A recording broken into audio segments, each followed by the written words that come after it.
Let's be real.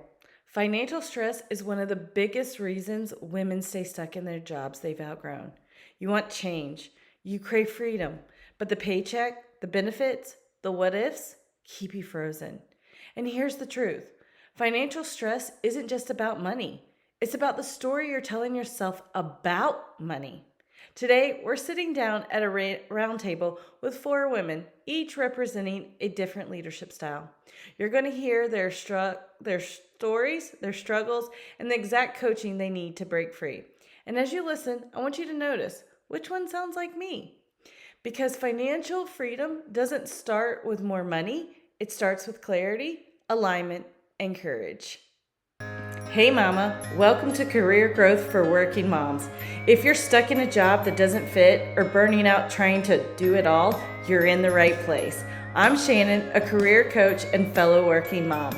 Here, you'll get simple career strategies and strength-based leadership tips to help you grow with clarity and confidence. So grab your coffee or reheat it for the third time, and let's do this.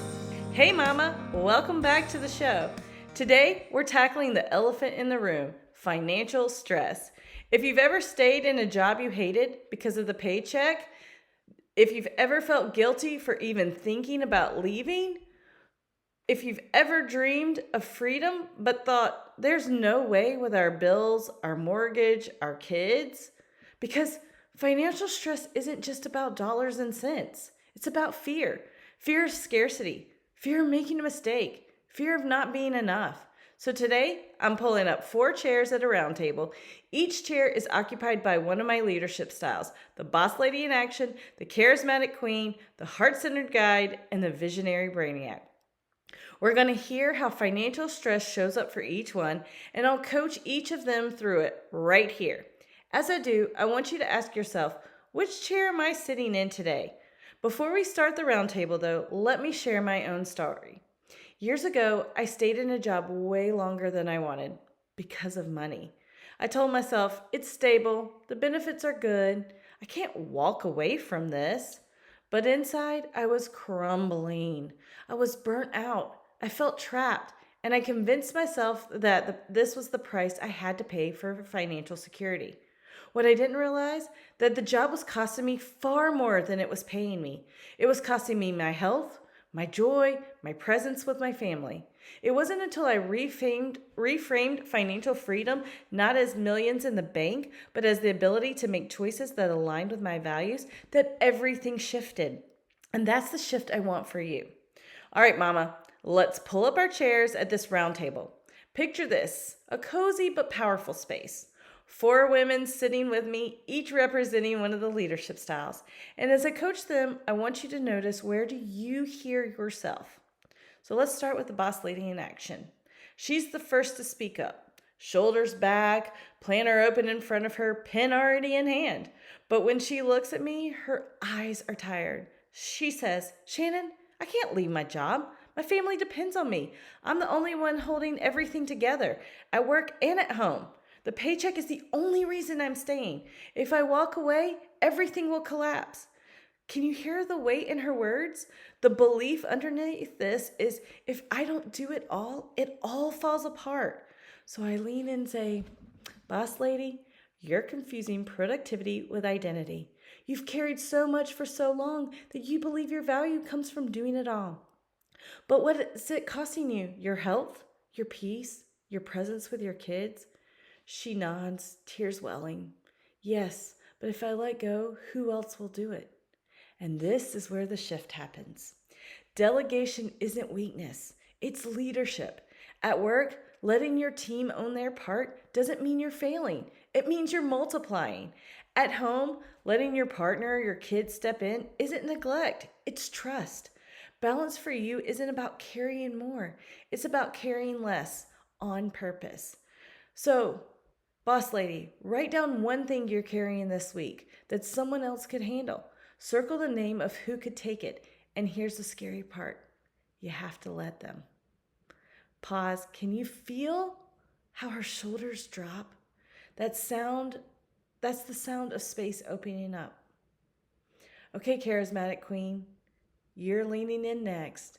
She's got that sparkle beautifully put together, smiling, but her leg is bouncing under the table. She says, Shannon, the money, I can't risk it. I like being seen as successful. I like being the one with the big ideas, the influence, the energy. If I step back, if I take less money, if I make a change, what will people think? What if I lose my reputation? Her belief? I'm not seen as successful. I'll lose my worth. I smile gently. Queen, you've been equating money with visibility. You say yes, you overcommit, you overspend because the applause feels like safety. But here's the truth. Your worth isn't in the paycheck or in the car or the job title. It's in your conviction, and conviction doesn't need an audience to be real. She shifts uncomfortably. But what if I let people down? What if I disappear? You won't disappear. You'll shine in a new way, one that's authentic, not performative. So here's the shift. Make one financial decision this week that no one else sees, but that feels aligned for you. Maybe it's saying no to a work opportunity that drains you. Maybe it's cutting an expense that only feeds your image, not your joy. Let this choice be invisible to the world, but deeply visit to yourself. Charismatic Queen, alignment over applause. This week, make that one quiet money decision that honors you, not the audience. The sparkle in her eyes softens. It's not gone. It's just real now. See? Okay, heart-centered guide. She's been quiet so far. Hands folded, eyes down. When she finally speaks, her voice is soft. I feel selfish even talking about money. My job doesn't pay me enough, but I don't want to seem greedy by asking for more. They've been good to me. They need me. What if people think I'm only in it for the money? What if they think I don't care? Her belief is that good women don't make it about money. So I reach over and say, heart-centered guide, money isn't greed. Money is resourcing. You can't pour from an empty cup, and you can't keep caring for everyone if you're underpaid and overextended. Her eyes fill. But what if they say no? Then you'll know. And knowing is freedom. But here's the deeper truth. You asking for more doesn't just serve you, it serves everyone you care for. When you're fairly compensated, you're not running on fumes. You're stable, energized, sustainable. And that makes your care even more powerful. So this week, Heart-Centered Guides, I want you to write a script. Just practice it in the mirror. It could sound like, I value this team and I believe my contributions warrant a salary review. You don't even have to say it yet. Just practice saying it. Because the more you practice, the less selfish it feels and the more natural it becomes. So, can you feel her heart soften into strength? Can you? All right, Visionary Brainiacs. Finally, she clears her throat. She's been scribbling notes the whole time, but hasn't spoken yet. She says, I read books. I watch videos. I made spreadsheets about budgets and career options, but I never actually do anything.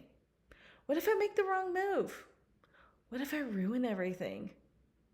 So I wait, and now it's been years. Her belief is that she can't move until it's perfect. So I lean in with a smile. Brainiac, you've been mistaken, thinking for progress. You believe clarity comes before action, but in reality, clarity comes from action. She frowns. But what if I act and it's wrong? Then you'll learn faster than if you stayed frozen. Imperfect action is progress, and momentum will teach you what no spreadsheet ever can. So, Visionary Brainiac, here's your challenge. Set a 20-minute timer. Pick one financial decision, just one. It could be opening the savings account, applying for the job, canceling an expense, and then when the timer goes off, commit. Don't overthink, just move, because motion is your medicine. She exhales for the first time in probably a while, and in that breath, can you feel it? Can you hear it? Relief? Now, as you're listening, did you notice? Each woman's story is different, but the feeling underneath is the same. Financial stress is keeping them stuck. But each one also found a path to a small, doable win. Not a life overhaul, not a perfect plan, just one shift. And that's the coaching I want you to walk away with. Your freedom doesn't start with a big leap. It starts with one aligned step. Now, Mama, I want you to bring this home. You just sat with 4 incredible women, each one carrying her own version of financial stress. And here's the truth. You might see yourself in one chair, or you might see yourself in all 4, depending on the season you're in. But the point is this. No matter your wiring, no matter your story, financial freedom isn't built on a giant leap. It's built on one small aligned step. So let's turn this inward. Grab your journal or the notes app on your phone. I want you to answer these 3 questions. Take your time. Pause me if you need to, because I really want you to dive in deep. So question number 1 is, what's one financial decision you've been avoiding because of fear? Don't overthink. Just write the first thing that comes up. Question number 2, where is money keeping you stuck in a place that you've outgrown? Maybe it's your job. Maybe it's a subscription. Maybe it's a debt you've been scared to face. But be honest. Question number 3, if money wasn't the issue, if the bills were covered, if the fear was gone, what would I choose tomorrow?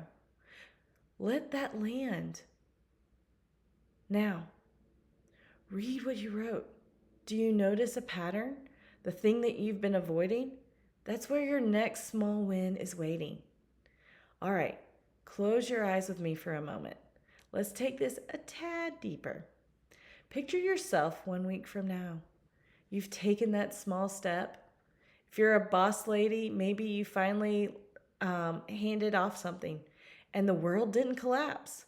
If you're a charismatic queen, maybe you made a money choice no one even noticed, but you felt aligned.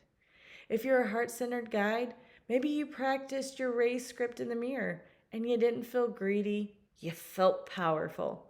And you visionary brainiacs, maybe you set that timer. You made the decision and you felt momentum for the first time in months. See yourself doing it. Feel it in your body. That lightness, that relief, that's freedom. Not someday, not 6 figures in the bank, not when I finally arrive, but now, in one small, brave step. Now take a deep breath in, hold it, and release. That, Mama, is financial freedom beginning to take root. Now, here's your homework this week. Answer those 3 journal questions honestly. Pick one small win, just one, that you're going to take action on. And if you haven't yet, take the leadership style quiz. The link is below. It'll show you exactly how your wiring is shaping your money stress and how to flip it into freedom. And if this episode gave you hope, screenshot it, share it, or leave a quick review, because your words, they help another mama realize she's not alone and that she can find freedom too. Mama, your paycheck doesn't define you. Your worth isn't for sale, and your freedom, it's closer than you think. I'll see you next time.